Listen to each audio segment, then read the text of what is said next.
Hello guys! Ang video na ituturo ko sa inyo ngayon ay kung paano mag-wiring ng 3-way switch. Ang ibig sabihin guys ng 3-way switch ay isang ilaw kokontrole ng dalawang switch. Kadalasan ginagamit ito kapag second floor ang bahay. Halimbawa, ang ilaw ay nasa taas at ang isang switch naman ay nasa taas at ang isang switch ay nasa baba. Kapag nasa taas ka, ay pwede mong i-on off ang ilaw. At kapag nasa baba ka naman ay pwede mo rin i-on off ang ilaw. Kaya ituturo ko sa inyo yung pag-wiring nito step by step. Tara guys, simulan na natin ang pag-wiring. Galing circuit breaker, ang live wire niya ay diretso na yan dito sa papuntang switch. Dito natin yan i-connect sa may level na 0.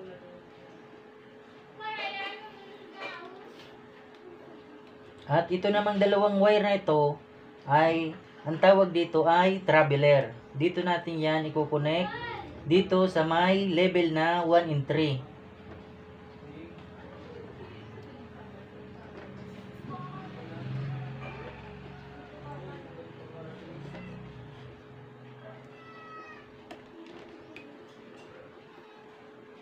At itong dulo nito ay dito natin yan i-connect sa may level na 1 and 3.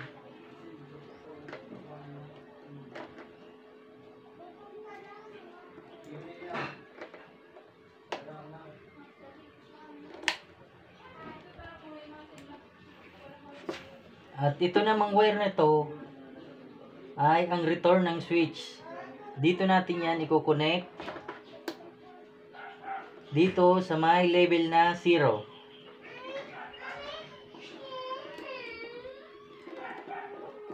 Ito guys na traveler ay kahit magkabaliktad yan dito ay okay lang yan.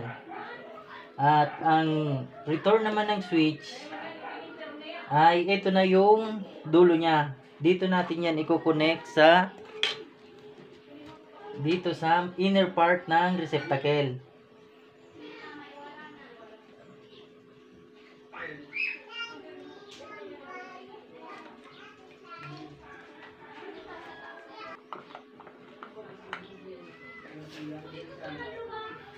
Galing circuit breaker, ang neutral niya ay dito natin i-connect sa isang line ng receptacle dito sa gilid.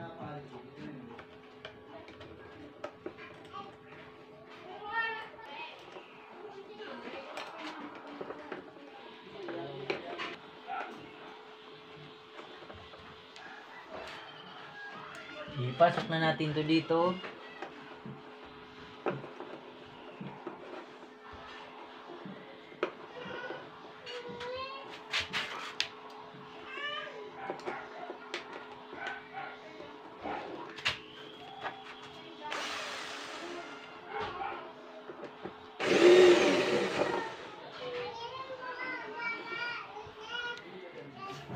At ipasok na rin natin itong switch.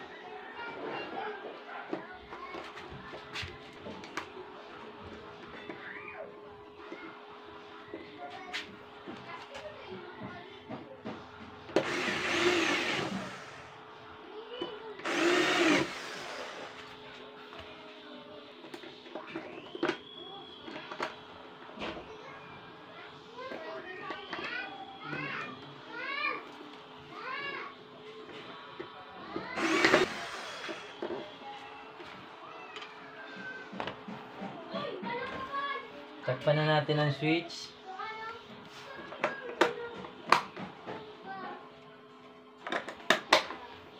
Lagyan na natin ng bulb.